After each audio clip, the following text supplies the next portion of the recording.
Биздин динибиз уяттуулуктун үстүндө курулган. Уяттуулук биздин ураныбыз. Уяттуулук биздин девиз. Мындайча айтканда, ой, биздин Аллаху акбар максатыбыз бул. Ошон үчүн иншалла жаштарыбызды баарыбыз алхамдулилля уяттуулукка тарбиялайлы. Уяттуулукка тарбиялайлы. Мурда биз айтат эле көп. Уяты жок экен деген сөз бар эле. Ичип алса деле уяты жок экен дейт. Уурулук кылса деле уяты жок экен деп сөз айтчу да. Бети жок. Уятың барбы сенин? Ден соолугуң жакшы болуп уурулук кыласыңбы сен дейт. Уяты жок. Аялың турмушунда арам ишке барасың, уяты жок. Уят менен не тиешеси бар буларды? Уяты болсо ошо ишке барбайт эле деген сөз. Алладан уялса, Алла буну 24 саат көрүп турат, карап турат, көзөмөлдөп турат. Ал арам ишке барбайт эле. Жаман ишке барбайт эле.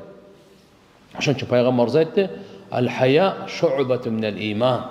Уяттуулук бул имандын өтө маанилүү бутагы. Мусулмандын чырайы уяттуулук менен. Мусулмандын өнүгүүсү уяттуулук менен. Уятсыздык менен эмес. Кайсын жерде уятсыздык болуп атса, мусулман аны таштабайт. Себеп Алла буйрган, тыюу салган. Не деп тыюу салган? Инналлаха я'муру бил адл вал ихсан ва ита'i зил курба ва янха анил фахша. Алла тыюу салып атат. Адам эмес, периште эмес, жин эмес, жаратуучу Алла тыюу салып атат. Аламдын бадышасы тыюу салып атат. Эмне үчүн? Өзүнө пайда. Жок, сизге мага пайда. Эмне үчүн тыюу салып атат Алла субханаху ва таала? Авирсиз биздин динибизде жок, уятсыз биздин динибизде жок. Тугандар, биз туган башка немелерди көрүп үйрөнбөйлү. Мисалы, эркек эркектей болсун, аял аялдай болсун. Андай эмес, эркек аялга окшоп, аял эркекке окшоп, бул уятсыздыкка кирет. Бул уятсыздыкка кирет. Ой келгенди сүйлөй берген. Ата-эне бар, анын урматы бар, сыйы бар. Азыр күн сайын ушундай бизге суроолор келип атат, коркосуң деп окуп. Таң каласың, я Алла, чында эле кыямат ушунча жакындап калганбы депчи. Атанын кызына болгон мамилеси, я Алла, чоң атасынын, атасынын өзүнүн небересине болгон мамилеси. Бул кайда баратабыз, субханалла. Шайтандын азгырыгы, арам ойлорду сала берип, мынакей, зикирди азгыла баштадык. Намазды азгыла баштадык, таалим, даватты азгыла баштадык, даватка чыкпай калып. Эмне бала болуп кетет азыр? Сизге билбейт мунуну. Кичине эл аралап туруп, аралаңыз кандай болот экен, кандай суроолор. Баласы тияка кеткен, келини биякта калган, ар кандай. Даже ошо нерселерди тилге алганга уяласың буякта. Бирок албетте эми баары шарият болгондон кийин фатвасын бериш керек, айтыш керек. Биз эмне кылабыз эми? Оңдогонго колдон келишинче аракет кылабыз өлгөнгө чейин. Ар бирибиздин мойнубузда милдет ушуда. Жакшылыкка чакыра беребиз, жамандыктан кайтара беребиз. Токтотпойбуз биз буну.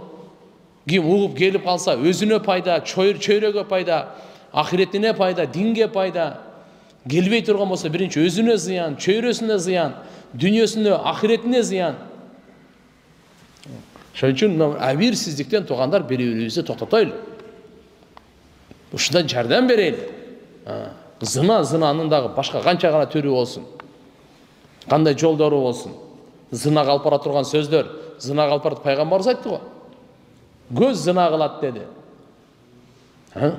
Тил зына кылат, кол зына кылат деп бекер айтылган жок. Жашпы үйлөдү, бойго жеттиби? Алхамдулилла. Алла разы болсун иншалла. Жаштакка жерге кудалашып, баланы үйлөп коелу, кызы турмушка берип коелу. Бирок бүгүн мына телефон деген бале өтө жаман жакка тарбия кылып атат бизди. Өтө жаман жакка алып кетип атат телефон. 3 саат, 4 саат үйдө отурулуп, мурда карап туруп, бир жерге дискотека барып бузулса, же болсо бир пивоханага барып бузулса, же бир зынаканага барып бузулса, азыр үйдүн ичинде отуруп алып бузулуп атат. Бул абирсиздиктен Алла тыйып атат. Ааламдын жаратуучусу, бизге өмүр берүүчү, күн сайын акыл берүүчү, жүрөгүбүздү соктурган, ырызкы берип аткан Алла тыйып атат. Ва янха анил фахша. Алла арам кылган нерсе, Алла жөн эле арам кылып койду. Жөн эле арам кылбайт да. Бизге дүйнөдө зыян, өлүм учурунда зыян, кабырда зыян, махшарда зыян, пилсиротто зыян, түбөлүктө ахиретте зыян. Ошон үчүн Алла Таала тыйып салган. Бул баарыбызга 90го чыккан аксакалы болсун, 20 жаштагы жаш болсун. Кетмен чапкан болобу, же болбосо кол койгон айырмасы жок ал. Бардыгына. 2 дипломуң барбы, 3 дипломуң барбы, айырмасы жок. Алла Тааланын сенин канча билимиң болуп кетсин, өзүңө мубарак болсун, өзүңө буйурсун. Мансабың өзүңө буйурсун, байлыгың өзүңө буйурсун. Барачагым бар. Бирок мынаны кара. Бул жерде Алла субханаху ва таала чыныгы адамды касиетке бизди тарбия кылат. Ваянханил фахша. Тилден уятсыз сөздү токтотушубуз керек экен. Жаман сөздөрдү. Ар бирибизге Алла Тааланын буйругу бул. Ар бирибизге Алла Тааланын буйругу.